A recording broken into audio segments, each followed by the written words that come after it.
HD here, and inside this kinda huge box is possibly the most hyped piece of tech of this entire year, and that is a PlayStation 5. So this video is a look at the final retail packaging for this console. So some of you might know I've been testing a preview Xbox Series X.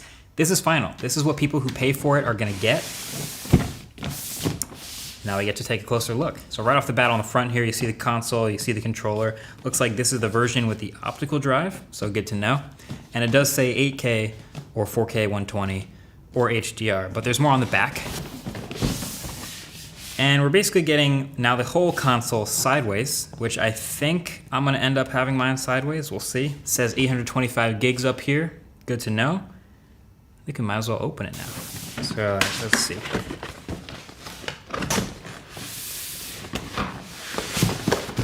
All right, so at the top here, there's a little cardboard box.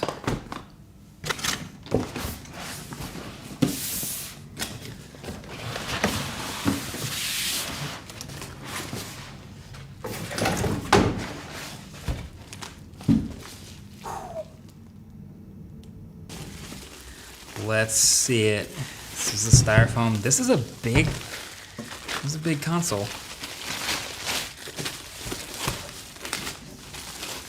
Ooh, that is pretty nice actually, but it is huge. Dang.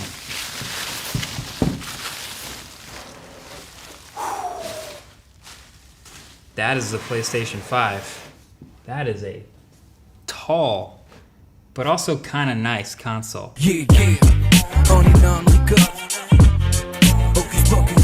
So yeah, I do like this build.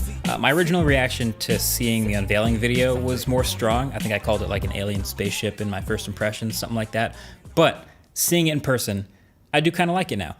But by the way, so in the cardboard box, just to finish off the unboxing, you've got the power cable to plug it straight into the wall, no brick. You've got one new DualSense wireless controller, which we'll get to. You got your paperwork, safety guide, quick start guide, your classics, and then you get an HDMI cable, and then there's this mystery plastic thing, which is actually the dock needed to sit the PS5 flat on its side. Because without the dock, the PS5, it just doesn't have flat sides, so it doesn't really sit totally flat. So in any of the media you see with the PS5 sitting on the side, you always see this little black dock underneath it. That's this thing. So don't throw this out. It attaches if you want it. You can, hide it away if you don't, but you'll probably want to have this around if you ever switch to it sideways someday. So, all right, finally seeing the PS5 in person, a couple things strike me. The size is number one still. It is gigantic, but also the textures. It's a matte finish again on the white outside part, and then the inside is very glossy, as you can see with the reflections. And actually, if you look closely, really closely, at the texture on the inside of the PS5, you can see it's actually made up of a bunch of tiny X's, O's, squares, and triangles, which is super cool. They're extremely small and embossed in this seemingly random pattern, but that is super cool. You can see all the ports on the back with the heatsink around it, power at the bottom, one HDMI, Ethernet, and 2 USB, and then all the way up at the top is a Kensington lock. Then at the front is your full-size USB, your USB Type-C, and then at the bottom, the disk eject button and the power button. So with that disk drive you have on the side for your physical games, you do get eject button still. And for the digital only version, I guess you just won't have that eject button and the side will be blank, just covered up there, no disk drive. And yeah, you can see it's not a pointlessly complex design. A lot of what you're looking at up front is heat sinks, it's a lot of thermal management, it's a lot of cooling off those insides. Size comparison time. PS4 Pro, it's got a dbrand skin on it, but this is the size of the console that I've been using. It's definitely slimmer. And just this monolith, oh, it's heavier too. The PS5 is heavy. And it's definitely gonna be taller, wider. It's bigger in every dimension, and it's heavier. And I guess it really depends on what underneath your TV looks like about whether this height difference will matter to you or not, but that height difference is real. If you're putting it underneath something that didn't have enough clearance before, airflow will be even more restricted because of the size of this thing. Xbox Series X. This one's an even more impressive difference here. I mean, the PlayStation just kind of dwarfs it at this point. And I don't know if that's an efficiency thing. I don't know if you're putting it next to your TV, you might not care so much about that. But as far as just the footprint, the sheer footprint of the PS5, I think we're really seeing now how massive this thing is. Kind of looks like a fancy building, like a really cool architected. I don't know what building I'm thinking of, but it kind of looks like a building. But of course, there's more to the PS5 than just the console itself. There is also all the accessories. Let's get into those. So inside this box, you'll have a DualSense wireless controller if you get one separately. So it is white. So again, with the Stormtrooper white color scheme with blue accents, and you'll notice that theme sticks through literally everything here.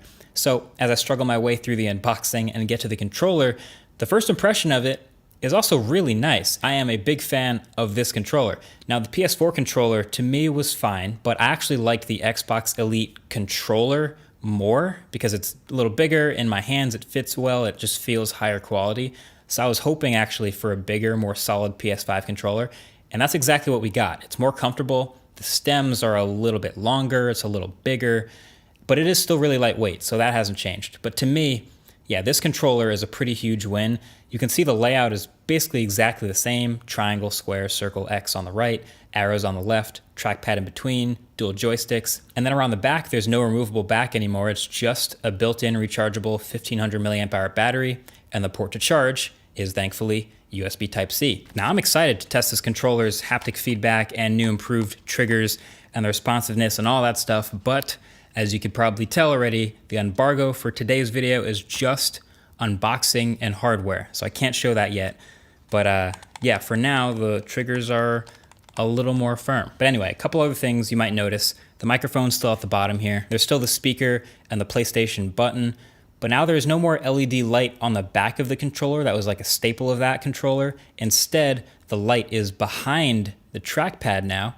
And at the bottom here, underneath the light, you'll notice some pins on either side of the headphone jack, and that's for the docked charging, but we'll get more into charging in a second. But again, by far the coolest part of the design of this controller is the texture on the back, and it's again made up of those tiny little shapes. It's subtle, but you can see the embossed X's and O's and squares and triangles.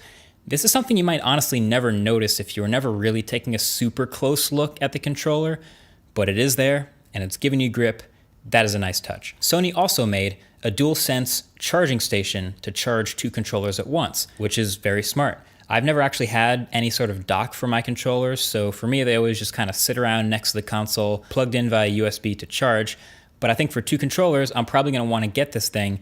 It comes with the dock itself and then a pretty long power cable and brick, which plugs into the bottom. The controller lines up the pins at the bottom with the pins on the charger, and it just pops right on. And it faces upright so you can see the charging LED color behind the trackpad to know if you're done charging or not. It's great.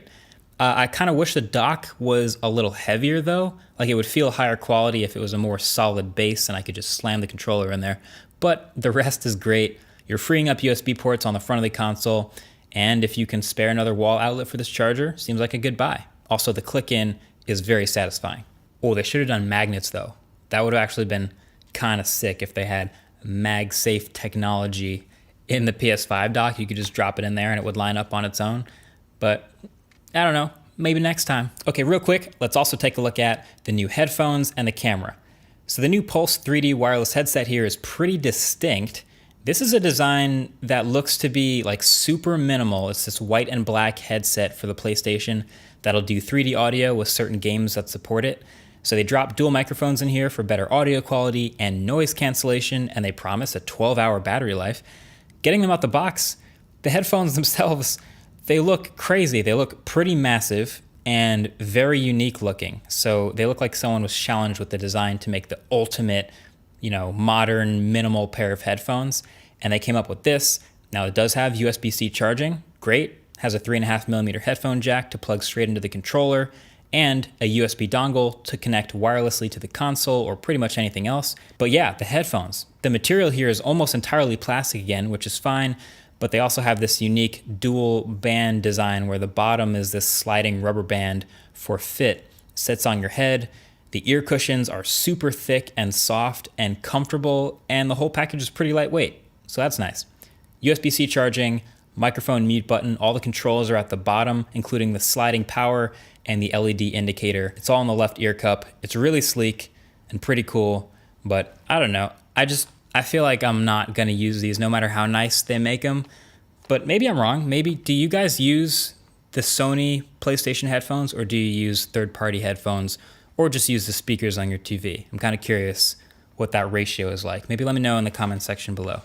These are cool, but I probably won't use them. Then last but not least, the HD camera. This will probably be the least purchased official first-party accessory, but let's be honest, for people streaming their games, this is probably gonna be the camera to buy that integrates with the whole system and of course matches the whole aesthetic.